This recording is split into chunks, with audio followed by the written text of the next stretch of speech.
Om Shri Gurubhyo Namaha. Whenever I think of Shankara, Bhagavad-pada, he's not a missionary. Never did he consider himself a missionary. In fact, the term missionary itself came much later, with other religions which believed in conversion coming into India. So to apply that term to Shankara Bhagavad-pada, I would say is not very healthy. Another modern Mahatma has called him a great intellectual. Yeah, he was an intellectual, but you can't restrict him only to be an intellectual. He was first and foremost, name revealed that, Acharya. So what we say for Puja Swamiji, Yatinam Varishtam Gurunam Krishna. Among the Yatis, Sannyasina, among the best that was there, among the Gurus, one of the greatest that was.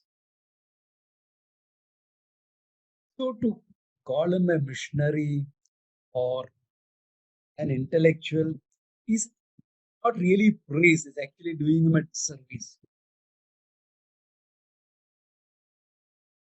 He did not go about converting people. He entered into debates and discussions with many popular figures of the time to bring them on track.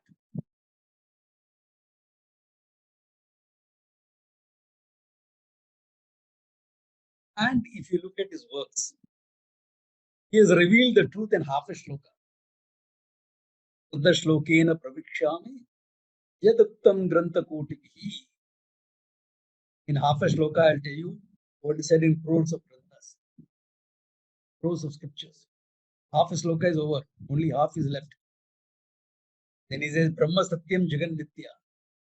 Brahman is a reality, and the world that you see is not real. They are apparent. And what about the Jiva who's looking at the world? Jivo Brahmaiva. He did not even require half a verse. There is still some left. So he said, Na aparaha, nothing else. For emphasis. Half a shloka. The same he has revealed the 1,000 verses. Upadesha Sahasri. What he can say in half a verse, he has blown it up on a canvas of 1,000 verses.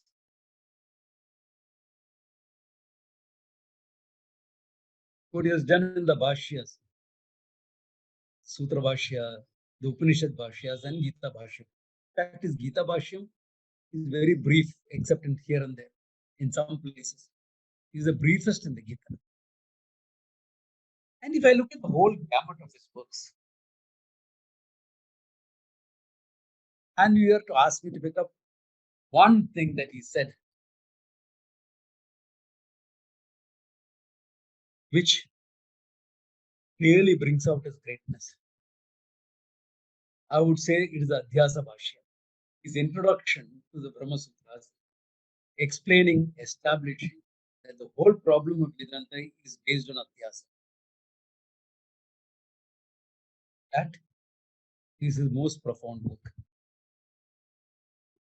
It is not that he invented Adhyasa. That's another mistake people make. Maya, etc., was made or invented by Shankara. No, it's already there in the Upanishad.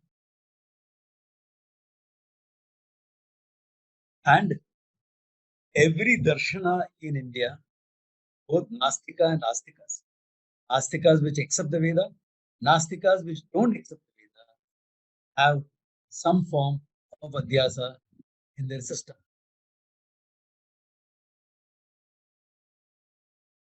Which brings us to the question, what is Adhyasa? Simple, he says. Atasmin tad buddhi. To mistake something for something else. Atasmin tad buddhi is Adhyasa. Tasmin tad buddhi would be knowledge. To take a thing as it is, own. To understand it as it is, jnanam. Atad buddhi. To take it as something else.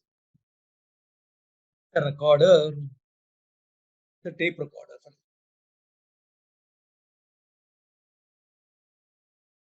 That is called adhyasa, a mistaken. Now, every school has its own way of looking at adhyasa.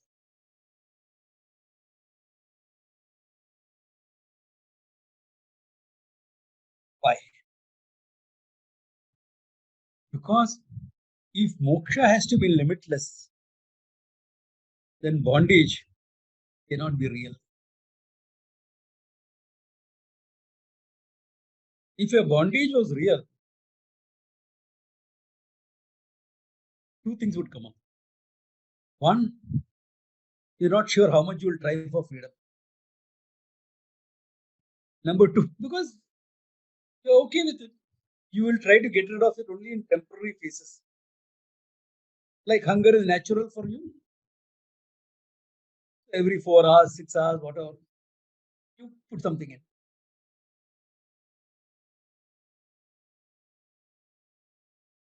Because you don't complain about it. It's real. It's natural for you. Number two,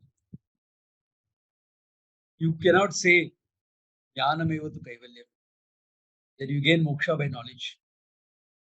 Like something has to be done about it. Like again with my example of hunger. You know all about food. Doesn't solve the problem of hunger. You have all cookbooks. That doesn't solve your hunger. You have to eat something. If nothing, at least a cookbook. Eat it. Then your hunger will be taken care of. But to establish jnanameva tu kaivalyam, it's important to see that the whole question of bondage is adhyasta, not real. It's a superimposition. We use an English term, not very happy with it, but for want of any other term, they're using the word to superimpose, to mistake something for something else. That's actually commonly said in English, but that's a Tarkika definition. The Tarkika definition is there are two perceptions. Like if you're seeing a snake on a rope, snake you have seen before, rope you are seeing now, it's a mistaken perception. That's how the Tarkikas look at it. That's not how Vedanta looks at it.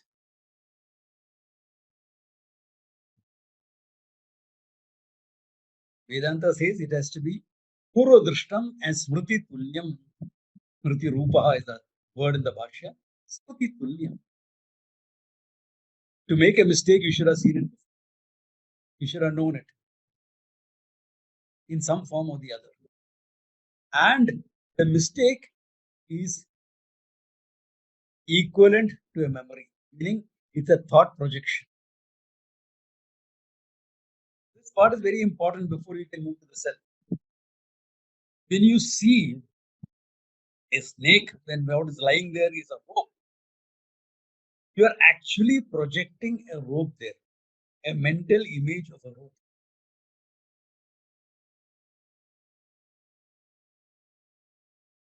You are not seeing the rope and thinking of snake. Then you won't respond in fear. Oh, that rope reminds me of a snake I saw this. Where is the problem? The problem is when you say this is a snake, that means what you have done. Between the rope that is there, on the rope that is there, you have projected a snake. It's a mental projection. The same thing happens as far as the self is concerned.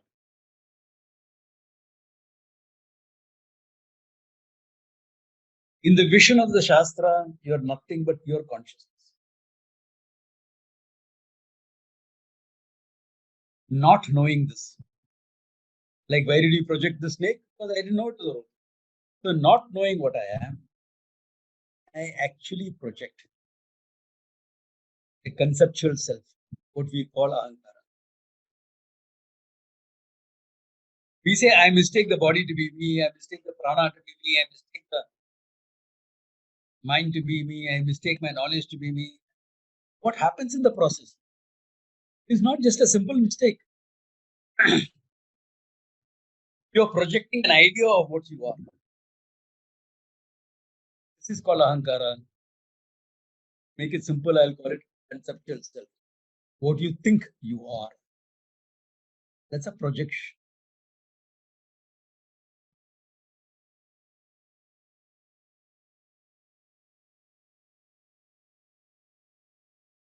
Between the body mind and I, the pure consciousness, you're projecting a false entity called ahankara by taking the body and mind as yourself. That's okay. Even a wise person does that. He takes. When the wise person says, "Hey, I put on some weight. I should not be eating sweets now." What is he taking as body only? Not a mistake. It's a standpoint. I'm feeling low energy today. Standpoint.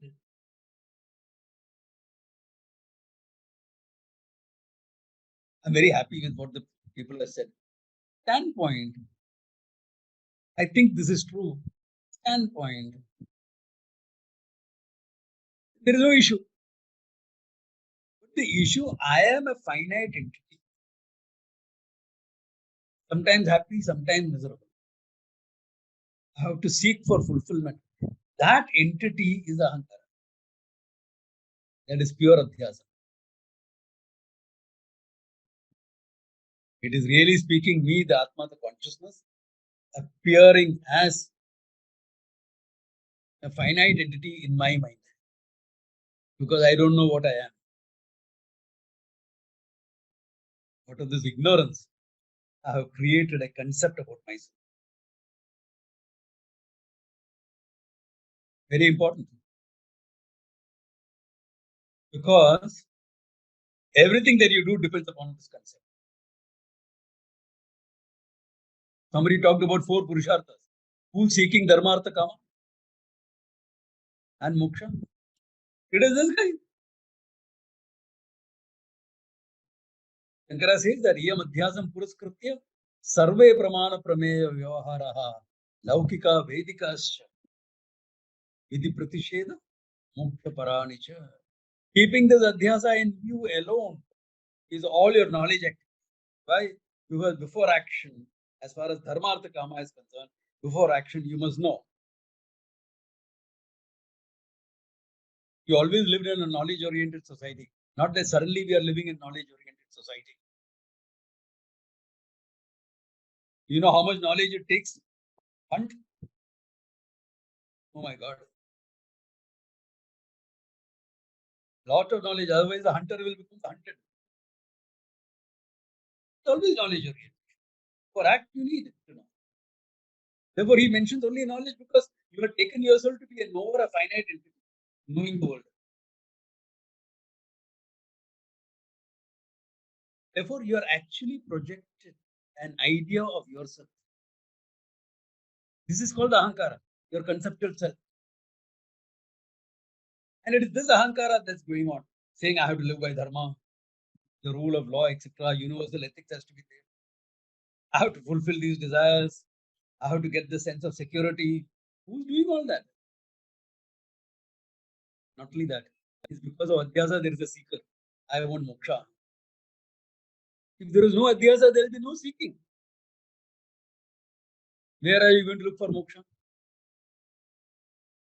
Who are you? Satya Jnanam Anantam Brahman. Do you want moksha? From what? I was never bound. What are you talking about? Only because adhyasa is there. I am a finite entity. Is there a search for moksha?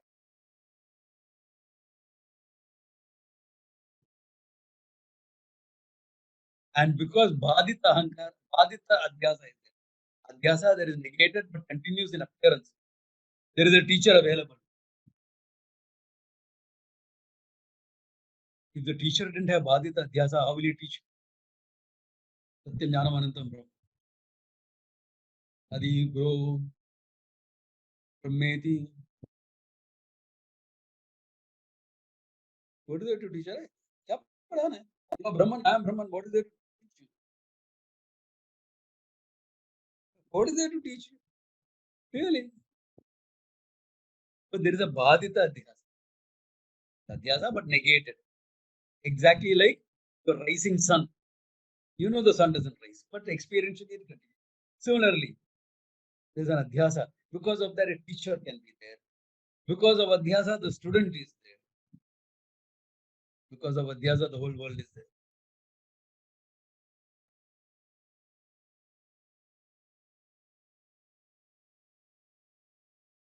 If this Adhyasa was not there, nothing is there. So that Adhyasa Bhashya, when Shankara presented it to Kumarila Bhatta, Kumarila Bhatta was a great karmata. He believed karmana eva moksha. And as prayashchit for Guru Droha, Kumarila Bhatta had decided to enter the fire. Not directly. Huge fire was left. He kept a nice plate on top, a tawa. He sat on it and he is covered with rice husk and it is set on fire. One of the most painful forms of dying. Because Guru Droha is a very problematic thing. You'll carry it through lifetimes. If Guru Droha is there, you've done some Guru Droha, then for lifetimes you'll suffer. So this Kumarala Bhatta was doing that as Prayashchita Karma. And Shankara has approached him for a debate. Karmana moksha or Jnanena moksha. Kumarala Bhatta says, it's a bit too late for me, but please read out. He reads out the Bhashya. And he says, 10,000 verses can be written explaining what you have said. The nuances, the 10,000 verses can be written. Wow. Can you understand the depth? Adhyasa Bhashya is a few pages. Yeah. If you take a book like this, it will be only a few pages in it. Okay. But the nuances are huge. And out of that few pages, I put in a few minutes. Okay. Some of you who studied the Brahma Sutra Bhashya with me has seen it. Others will see it in time. Will see it in time. So that is where the whole thing comes. That singular contribution of Shankara, if I have to pick up, I would say it is the Adhyasa Bhashya. The way he has explained the human problem. So that you gain moksha by knowledge becomes crystal clear. There's a lot to be said. But classes are on. We always see it there. Okay? So, with my salutation to Shankaracharya, who is nothing but Shankara himself, Om Tat Sat.